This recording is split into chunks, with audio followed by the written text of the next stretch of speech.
Hello friends, welcome to Jeevanya's kitchen. Friends, இன்றைக்கி நம்ம ரொம்ப சிம்பிளான முறையில் இட்லி, தோசை, சப்பாத்தி, பூரின்னு எல்லாத்துக்குமே பொருத்தமாக இருக்கிற மாதிரி ஒரு சைட் டிஷ் ரெசிபி செய்ய போகிறோம். இது டிஃபனுக்கு மட்டும் இல்லைங்க, நல்லா சூடான சாதத்தோடு சேர்த்து பிசைஞ்சு சாப்பிடவும் ரொம்பவே டேஸ்டியாக இருக்கும். இது எப்படி செய்கிறதுங்கிறத பார்க்குறதுக்கு முன்னாடி நம்ம சேனல் ஜீவன்யாஸ் கிச்சனை மறக்காமல் சப்ஸ்கிரைப் பண்ணி பக்கத்தில் இருக்க பெல் சிம்பிளையும் கிளிக் பண்ணிக்கோங்க.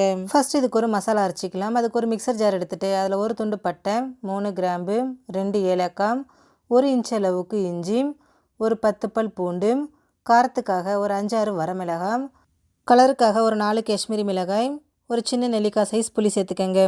சேர்த்துட்டு தண்ணி எதுவும் சேர்க்காமல் இதை நல்லா கொரகொரப்பாக அரைச்சி எடுத்துருங்க.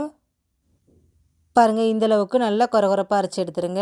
இப்போ இது கூட மீடியம் சைஸில் நல்லா பழுத்த தக்காளியாக 3 தக்காளியை கட் பண்ணி இது கூட சேர்த்துக்கங்க. சேர்த்துட்டு தண்ணி எதுவும் சேர்க்காம எந்த அளவுக்கு நைஸாக அரைக்க முடியுமோ அந்தளவுக்கு நல்லா நைஸாக அரைச்சி எடுத்துருங்க.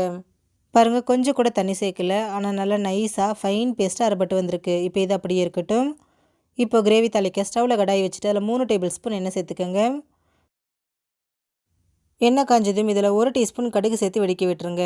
கூடவே 1/2 டீஸ்பூன் சீரகம், 1/4 டீஸ்பூன் வெந்தயம் சேர்த்துக்கங்க. சேர்த்துட்டு இது நல்லா பொரிய விட்டுருங்க. கடுகு சீரகம் பொரிஞ்சதும் மீடியம் சைஸில் 3 வெங்காயத்தை நல்லா பொடியாக நறுக்கி இது கூட சேர்த்துக்கங்க. கூடவே 2 கொத்தளவுக்கு கருவேப்பிலை, தேவையான அளவு உப்பு, நான் 1 டீஸ்பூன் உப்பு சேர்த்துக்கிறேன். சேர்த்துட்டு இதை நல்லா வதக்கி விடுங்க. நம்ம சேர்த்துருக்கக்கூடிய வெங்காயத்தில் இருக்கிற பச்சை வாசனை முழுமையாக போயிட்டு நல்லா வேகணுங்க, அது வரைக்கும் வதக்கிக்கங்க. வெங்காயம் நிறம் மாறணும், செவக்கணும் அப்படிங்கிற அவசியம்லாம் கிடையாது. பாருங்கள், வெங்காயம் முழுமையாக வெந்து வந்திருக்கு, எண்ணெய் பிரிஞ்சிருச்சு பாருங்கள். இப்போ இதில் 2 தக்காளியை நல்லா பொடியாக நறுக்கிட்டு இது கூட சேர்த்துக்கோங்க. சேர்த்துட்டு அந்த தக்காளி நல்லா மசிஞ்சு குழையணுங்க, அது வரைக்கும் இதை நல்லா வதக்கி விடுங்க. பாருங்கள், தக்காளி நல்லா மசிஞ்சு குழைவாக வந்திருக்கு. இப்போ இது கூட 1/4 டீஸ்பூன் மஞ்சள் தூள், 2 டீஸ்பூன் தனி மிளகாய் தூள், 2 டீஸ்பூன் மல்லித்தூள், கூடவே நம்ம அரைச்சி வச்சுருக்கக்கூடிய மசாலா விழுதையும் சேர்த்துருங்க. சேர்த்துட்டு திரும்பவும் இதை நல்லா வேக விடுங்க. நம்ம எல்லா பொருளையும் பச்சையாக தாங்க அரைச்சி சேர்த்துருக்குறோம், அதனால் அதோட பச்சை வாசனை முழுமையாக போயிட்டு அந்த தக்காளியில் இருக்கக்கூடிய தண்ணி எல்லாம் நல்லா வற்றி எண்ணெய் பிரியணும், அது வரைக்கும் இதை நல்லா வேக விடுங்க. அப்போ தான் டேஸ்ட் நல்லாயிருக்கும்.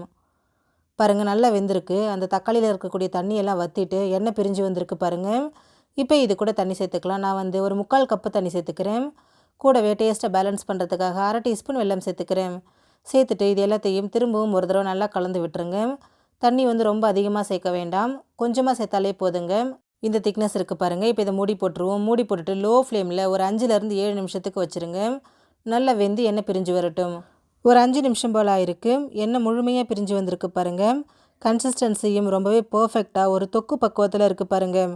ஒருவேளை நீங்கள் தண்ணி அதிகமாக சேர்த்துட்டிங்கன்னா இன்னும் ஒரு 5 நிமிஷத்துக்கு எக்ஸ்ட்ராவாக கொதிக்க விடுங்க, சரியாக இருக்கும். ரொம்ப பர்ஃபெக்டாக வந்திருக்கு. இப்போ இதில் கடைசியாக பொடியை நறுக்கின மல்லி இலையை சேர்த்துட்டு இதை ஒரு தடவை நல்லா கலந்து விட்டுட்டு ஸ்டவ்லேருந்து எடுத்துருங்க. நான் இன்றைக்கி இதை சப்பாத்திக்கு செஞ்சுருக்குறேங்க. ஒருவேளை நீங்கள் சாதத்துக்கு செய்கிறீங்க, வெல்லம் சேர்க்க விருப்பம் இல்லை அப்படின்னா நீங்கள் தாராளமாக ஸ்கிப் பண்ணிக்கலாம்.